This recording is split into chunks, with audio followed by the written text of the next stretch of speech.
Channel सागर भक्तिमाला में आपका स्वागत है। आइए आज हम रक्षाबंधन के बारे में जानते हैं। क्या है ये रक्षाबंधन? रक्षाबंधन ज्ञान, तप और जीवन की शुरुआत है। श्रावण मास की पूर्णिमा का दिन 3 भिन्न भिन्न नामों से जाना जाता है: श्रावणी, रक्षाबंधन और संस्कृत दिवस। श्रावणी जड़ों की ओर लौटना सिखाती है। रक्षाबंधन रिश्तों की गरिमा को समझना सिखाता है और संस्कृत दिवस अपने बौद्धिक उत्तराधिकार को संजोने का भाव देता है।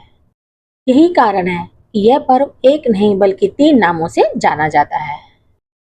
इस पर्व का श्रावणी नाम इसलिए पड़ा क्योंकि इस दिन श्रवण नक्षत्र में पूर्णिमा का संयोग होता है। वैदिक काल से ही इस दिन को विशेष रूप से उपाकर्म संस्कार के लिए पवित्र माना गया है। उपाकर्म का अर्थ होता है ज्ञान, तप और जीवन की एक नई शुरुआत। इस दिन ब्राह्मण पुरोहित पवित्र नदियों या तीर्थों में स्नान कर तर्पण करते हैं, संकल्प लेते हैं और नया यज्ञोपवीत धारण करते हैं। इसी दिन वे अपने यजमानों को रक्षा सूत्र बांधते हैं और वैदिक मंत्रों के साथ उनके लिए संकटों से रक्षा करने की कामना करते हैं। यह परंपरा केवल धार्मिक कर्मकांड नहीं बल्कि आत्मशुद्धि, अनुशासन और आध्यात्मिक पुनर्निर्माण का प्रतीक है। घरों में इस दिन श्रवण नक्षत्र की पूजा होती है। समय के साथ इस पर्व ने एक सुंदर सामाजिक रूप रक्षाबंधन के नाम से धारण किया। यद्यपि इस परंपरा की जड़ें भी वैदिक युग से ही हैं।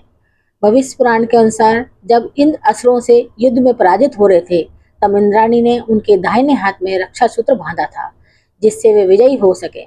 यह परंपरा धीरे धीरे पुरोहितों द्वारा यजमानों को रक्षा सूत्र बांधने और बाद में बहनों द्वारा भाइयों को राखी बांधने के रूप में परिवर्तित हो गई।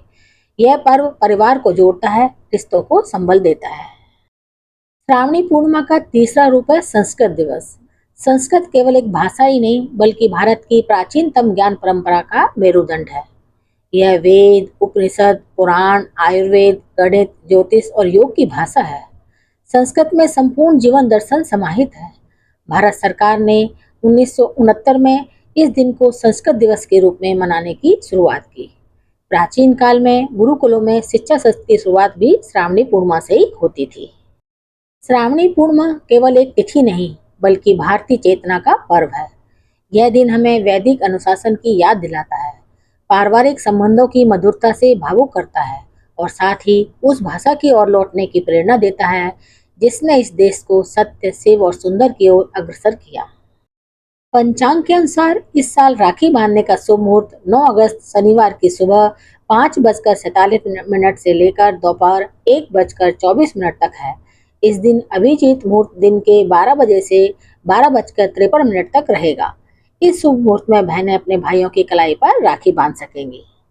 इस बार रक्षाबंधन काफी उत्तम माना जा रहा है। इस दिन श्रवण नक्षत्र होगा, चंद्रमा मकर राशि में रहेंगे, इसके स्वामी शनि हैं और शनिवार के स्वामी भी शनि हैं। इसलिए शनिवार श्रावण व शनि का त्रियोग लोगों का लाभ देगा। सर्वार्थ सिद्ध योग और दीप पुष्कर रोग का भी निर्माण हो रहा है। सबसे सुखद यह है कि इस वर्ष रक्षाबंधन पर भद्रा का साया नहीं है। तो 9 अगस्त के दिन सभी बहनें प्रेम, विश्वास व रक्षा की डोर अपने भाइयों की कलाइयों पर बांधेंगी। मेरे चैनल को सब्सक्राइब, शेयर और लाइक जरूर करें। अगर जानकारी पसंद आई हो तो कोई अच्छा सा कमेंट भी लिखें। धन्यवाद।